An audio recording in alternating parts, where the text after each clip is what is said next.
adduunyada sideedaba waa imtixaan. qof walbana imtixaan ayuu ku jiraa maalin walba, laakiin waxaa lagu kala duwan yahay. dadka qaar way ogyihiin inay maalin walbaba imtixaan ku jiraan, dadna ma ogo. kala nasiib badanaa markaa ogtahay inaa imtixaan ku jirtid, waa taxadaraysaa. waxaa ilaahay ka rajeynaysaa inaad ku barmoostid arin walbo kusoo holyana, sidaa uga howlgali lahayd ilaahay ayaa la kaashanaysaa. laakiin marka aadan kala ogeyn, waxaa dhacayo in aad ka sheekaysid kan dadka kale, in badanna aadan fahansaneyn kaa ku jirtid, amaba u haysatidba inay nolosha ka mid tahay oo ay sidaas iska tahayba.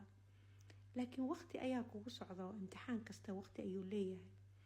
waa inaad ku barmoostid, xaaladahaas ka gudubtid, kadibna mid kale ayaa kuu imaanayo. haddii kale mid kale ma helaysidee kii hore unbaa kugu soo noqnoqonayo. hal imtixaan ayaa sanad walba joogaysaa. waxaa dhici karta sanad walbaba ninkaaga inaad ku imtixaaman tahay, ama ilmahaaga, amaba dariska, amaba shaqada, ama meelo kalaba, laakiin sida looga baxo aadan garanayninba. waxaa laga rabaa qofka binu-aadanka imtixaanka maanta ama sanadkan ku haystay sanadka kale inuusan soo noqon.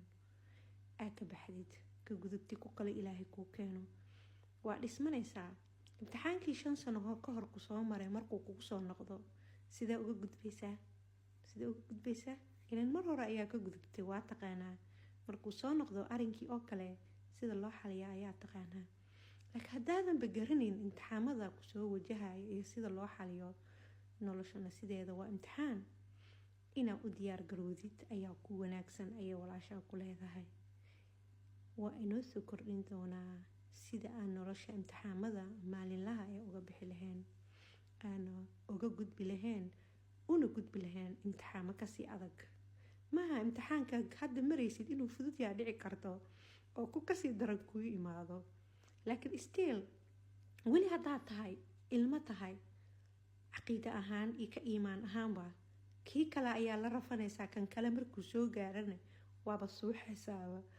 marka walaalayaal, aan u diyaar gadowno nolosha, aana ogolaana imtixaamada, aana ku raaxaysana imtixaamada nolosha, anaga oo ku faraxsan, waxnana ka baranayno, lana diilgaraynayno, la dhaqaajinayno, anagoo xalinaynana ka socono faraxsan.